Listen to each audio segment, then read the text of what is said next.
Arna, a beautiful child from an early age, quickly grew into a beautiful lady, fully ready for marriage, and now it was time for her to receive an unexpected letter that took her some time to recover from. The alarmed girl went to the window, opened it and, being alone, looked into the distance for a long time, thinking about her life and her future. Our heroine was admiring the arrival of spring. Only her heart was very sad, because the husband had no business with the fact that she was experiencing the loss of a loved one and was at risk of becoming homeless. But then Arna decided that she was complaining in vain and mentally turned to her grandfather, who left her with the following words, that maybe everything is for the best, and the world will still remain beautiful regardless of human actions. Although all the same, again and again, being in despair, our heroine came to the idea that reality is very cruel, and she has no choice but to protect her house and grandmother herself. The thoughts of the upset Arna were disturbed by the screams of the maid, who persistently called her to get down to the dining table. The girl, without leaving the room, shouted back that she would come soon, and jumped off the chair to first calm down a little and get herself in order. When Arna went to the mirror and saw herself, she was horrified, because her whole face betrayed her inner feelings, and therefore, in every way, masking her despair, she tried to convince herself that everything would be fine, and a solution would always be found. Having calmed down a little, the girl decided that the letter must be hidden deeper in the table, which she did, and after that our heroine went to the dining room. The lunch was held together with the grandmother, who immediately asked if they had met with the lawyer, to which the girl hesitantly gave a positive answer, and then hesitated. In the end, Arna admitted to her grandmother that their meeting had not yet taken place, but also added that she would definitely meet with a legal expert this week. The grandmother asked her granddaughter to try to fulfill her word in order to finally find a way out of the situation, to which our heroine asked her not to worry, although in fact she had already met with a lawyer and found out that this house belongs to Baron Baden, who died a month ago. During the meeting, the lawyer stated that, according to inheritance law, the property should pass only to a male person, and since there are no more males in the Baden family, their house will be inherited by Baron Thomas' nephew. Arna asked her husband if there was a possibility that she and her grandmother would still be able to live in their house as before, but she was told that it was unlikely, and that the lawyer advised her to contact a relative in person. Our heroine understood that she would have to ask for mercy, which was extremely indecent for her, but at the same time it turned out to be the only way to stay with a roof over her head and her grandmother. Arna decided to write Mr. Thomas a short letter asking them to show mercy. And now the other day our heroine received an answer to her request. Now she could not confess to her grandmother what she had learned and what now awaited them in the future, unless she found some other solution. In addition, Arna noticed that the woman had become very weak in the past month and understood that this was due to the fact that the grandfather had left them so quickly, as well as the fact that they faced an uncertain future. Our heroine looked at the grandmother and saw how difficult it was for her, and clearly understood that the old woman should not see the letter she received. They spent almost the entire lunch in silence, because each was thinking about her own. Then Arna decided to go and wash the dishes, especially since the maid was just busy with dessert. The girl got up, approached her grandmother, kissed her and asked her to take her time, and then try to rest, for which the woman sincerely thanked her granddaughter. Arna diligently washed the dishes, while she herself thought about the fact that this house would soon become the property of Thomas Baden, which the man would sell without hesitation, as well as all their land. Everything would not be so terrible if he flatly refused to leave them in the house, and so Thomas offered as an alternative to accept his proposal and agree to marry him, which led our heroine to complete despair. When the maid came to the kitchen, Arna, without showing how upset she was, said that she had washed all the dishes, and now she needed to rest for a while. Our heroine went to the garden and sat down in the place where her grandfather liked to sit, and wept from resentment, although she consoled herself with the fact that that man was not even worthy of her tears. Arna thought about the fact that she had been cornered, even though she had a father, and at that moment it seemed to her that after all there had been some enlightenment in her hopeless situation. Near the palace, the young men were practicing rowing,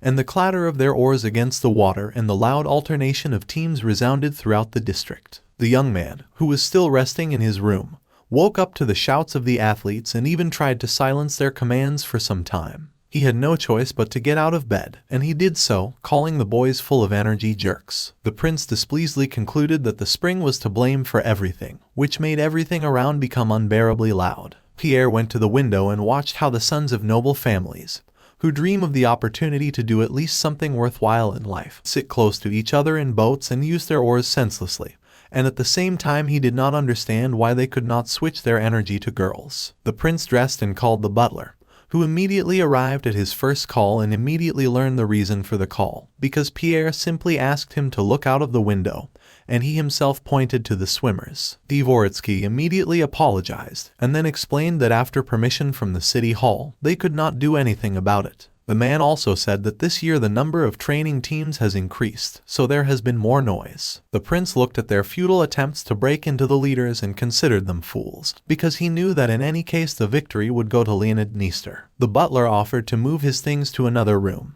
but the prince refused and asked to bring him fruit on the balcony as breakfast. And Pierre himself, in the meantime, went to take a bath, but even it did not relax him and he sat immersed in his thoughts, which were interrupted by the loud training that was happening outside. Nothing changed at breakfast either, only at one point Pierre was disturbed by a butler who informed him that the crown prince had visited him. He did not even have time to answer anything, as the young heir boldly entered the room and was already heading towards him on the balcony. Pierre greeted Leonid and immediately asked what made him come in such a hurry that he didn't even have enough time to change his tracksuit.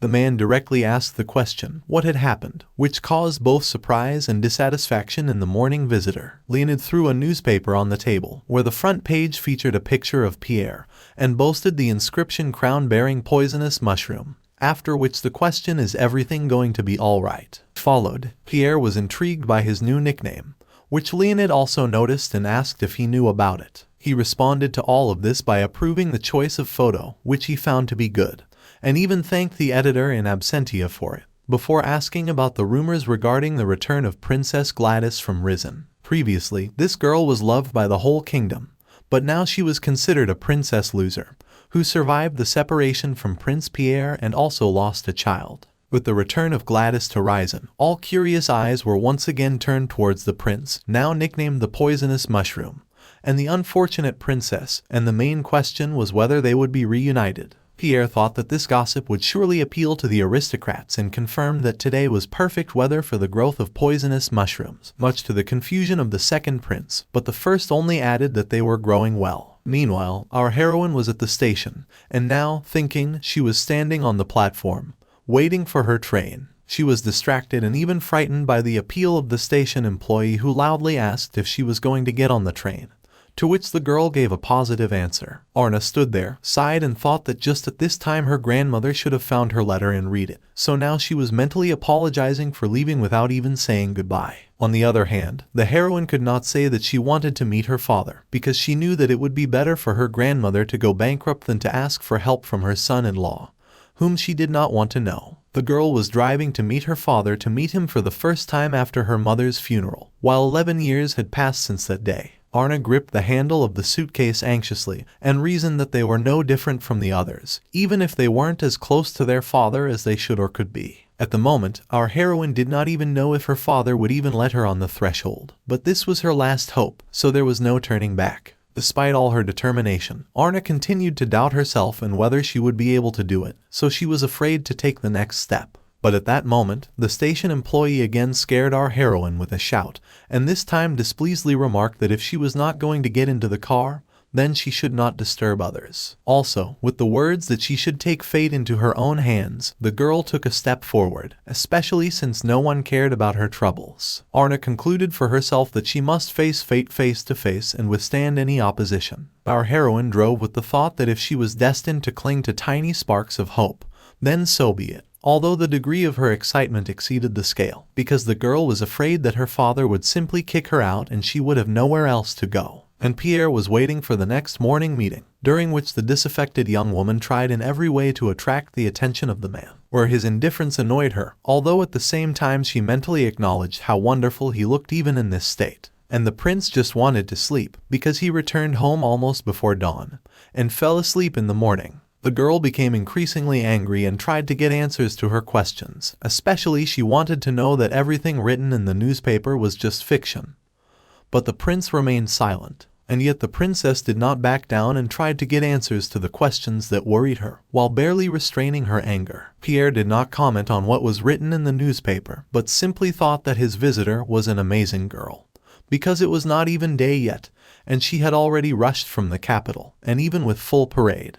Pierre also read that the authors discussed the young man's outrageous behavior towards the princess, who forgave him because she had always been generous. Prince also learned from the newspaper that there was every reason to believe that this summer the entire risen secular society would be filled with ardent intrigues, after which the prince simply threw the blank newspaper on the table. He continued to be silent and drink his tea, but this annoyed the girl even more, and after waiting a little, she still demanded an explanation. Since Pierre absolutely did not try to calm down his visitor or understand her, the girl said that in this case their relationship had come to an end. The young woman now confidently stated that she did not think it necessary to continue their relationship any longer, explaining that it did not make sense, and then added, hopefully, that by the end of spring she would be able to announce her engagement to another. To this, the prince reacted just as indifferently, and remarked about himself that it was not bad and even comfortable with her until the gossip about him spread everywhere, and the girl, meanwhile, tried to understand his silence. Suddenly, Pierre stunned the guest with a statement that he congratulated her on a quick engagement, which caused an explosion of indignation from his interlocutor. The girl demanded an explanation of how he dared to say such a thing to her, to which Pierre innocently declared that she was the first to propose a divorce,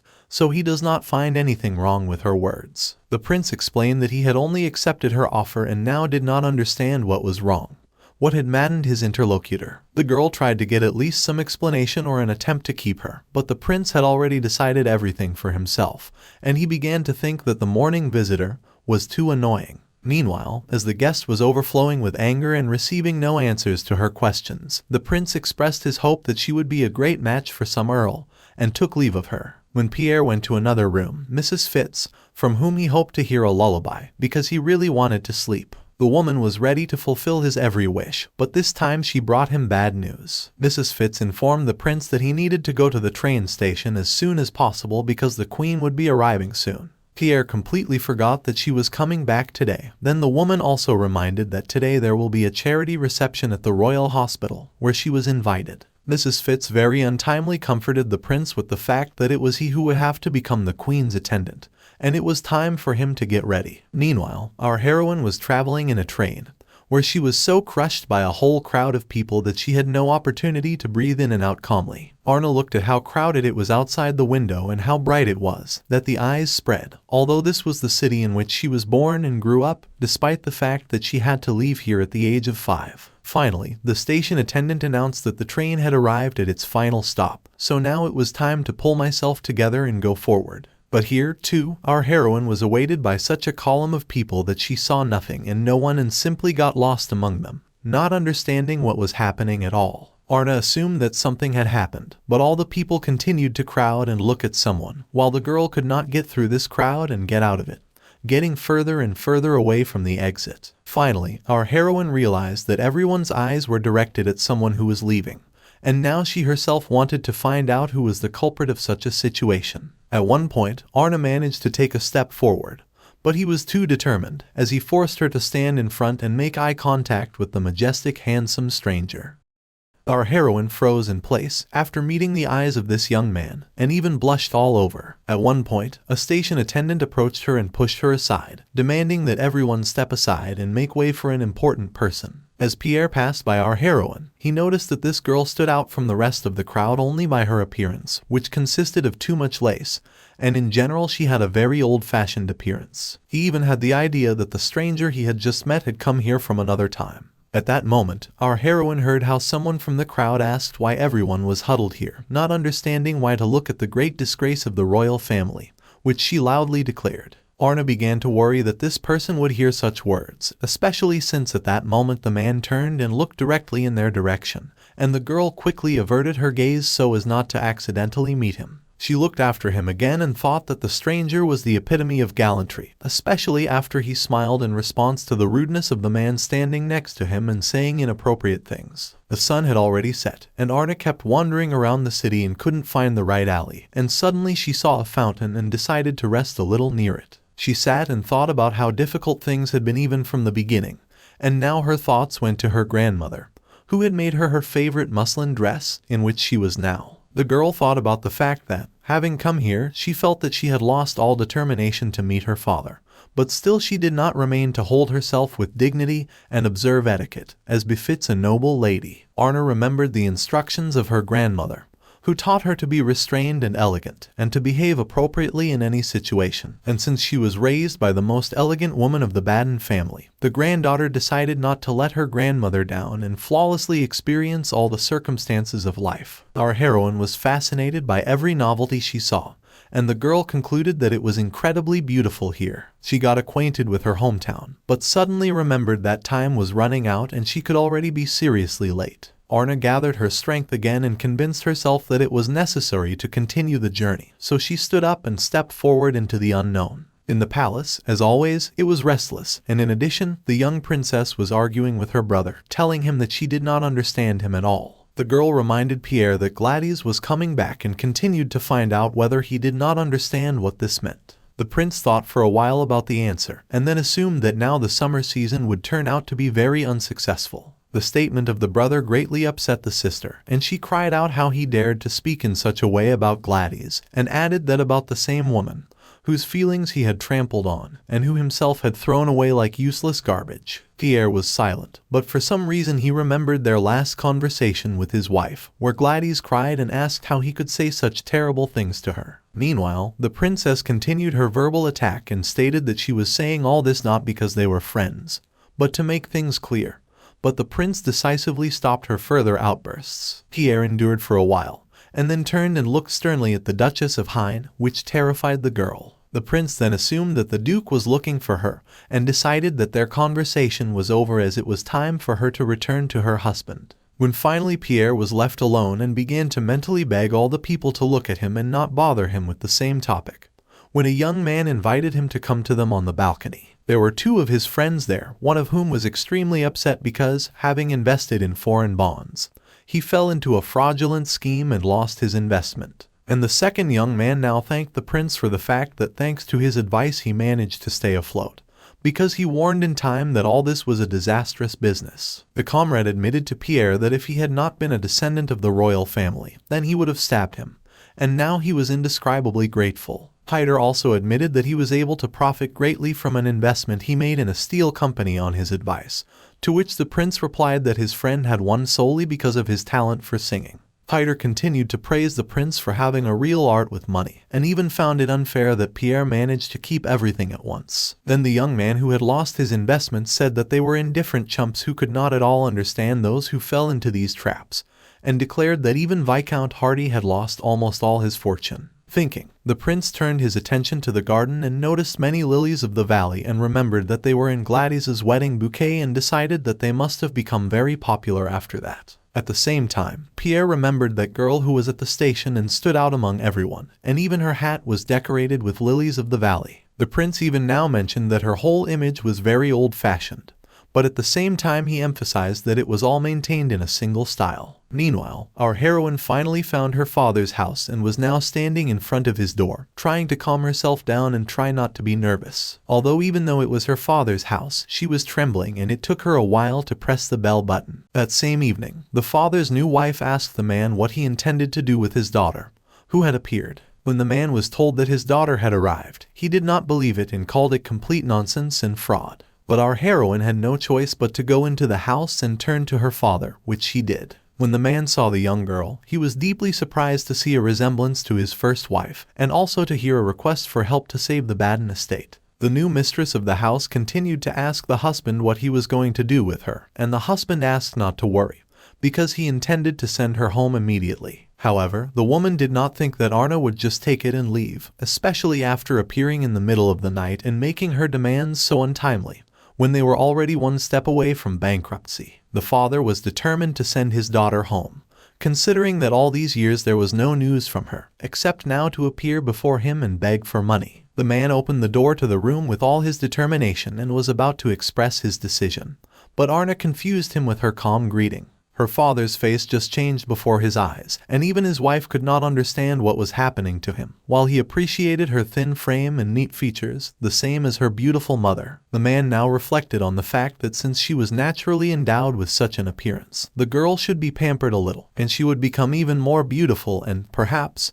she could be compared with the general favorite, Princess Gladys. Our heroine's father had a selfish plan, and now he has already changed his decision, inviting his daughter to the table, and asked his wife to leave and talk about what literally depends on the fate of their family. In the morning, the prince returned home and first of all greeted Mrs. Fitz. The woman immediately said that his return was much sooner than they expected, to which the young man laughed. The housekeeper immediately reported that he had received an invitation from the palace, and this interested the prince so much that he even asked why he was being called. Mrs. Fitz informed Pierre that the queen ordered him to take a direct part in the celebration on the occasion of the day of the foundation of the kingdom, and added that there was an addendum to the invitation, where in case of refusal to carry out the order, all responsibility fell on the servants of the prince. The young man concluded that this invitation was more like a threat, but the woman could not do anything about it. Every year in May, the day of the foundation of the kingdom was celebrated, and the opening of the festive season was a ball in the royal palace, where the whole worldly bowmen gathered.